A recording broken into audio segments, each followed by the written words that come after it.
ગુજરાતમાં વરસાદી માહોલ જામ્યો છે ત્યારે વરસાદનો ફાયદો ઉઠાવતા કેટલાક કેમિકલ માફિયાઓ સક્રિય થયા છે।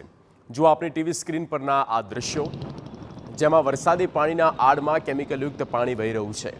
કેમિકલયુક્ત માફિયાઓ વરસાદની આડ લઈને વરસાદી પાણીમાં કેમિકલયુક્ત વાળું પાણી છોડી રહ્યા છે। અમદાવાદની સાબરમતી નદીમાં કેમિકલયુક્ત પાણી ઠલવાતું જોવા મળ્યું તો વડોદરાના ગોત્રી તળાવમાં ફીણવાળું કેમિકલયુક્ત પાણી છોડાતું જોવા મળ્યું। રાજકોટના ધોરાજીમાં સફુરા નદીના પ્રવાહમાં પણ પ્રદૂષિત પાણી જોવા મળ્યું હતું। વરસાદની આડમાં આ કેમિકલ માફિયાઓ સક્રિય થયા છે। સાબરમતીમાં પ્રદૂષિત પાણી છોડવામાં આવ્યું છે।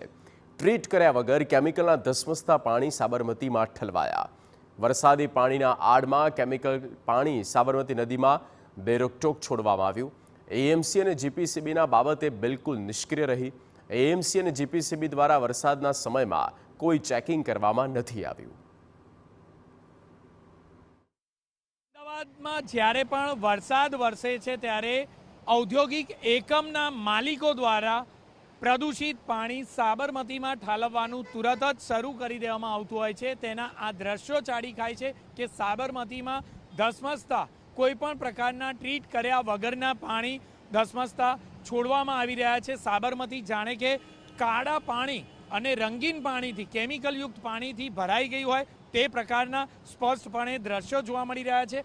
અલગ અલગ રંગના વહેણ જોવા મળી રહ્યા છે સાબરમતીમાં, કારણ કે જે રીતે ધસમસતા પાણી છે, જે રીતે દ્રશ્યો છે તે જ ચાડી ખાય છે કે આખરે વરસાદી પાણીના આડમાં કેમિકલ માફિયાઓ પોતાનું કેમિકલયુક્ત પાણી કોઈ પણ પ્રકારે ટ્રીટ કર્યા વગર જ તે સીધી રીતે નદીમાં છોડી રહ્યા છે। પરંતુ કોર્પોરેશન અથવા ગુજરાત પોલ્યુશન કંટ્રોલ બોર્ડ આ બાબતે કોઈ પણ પ્રકારના નક્કર પગલાં લેવામાં નિષ્ફળ રહ્યું છે।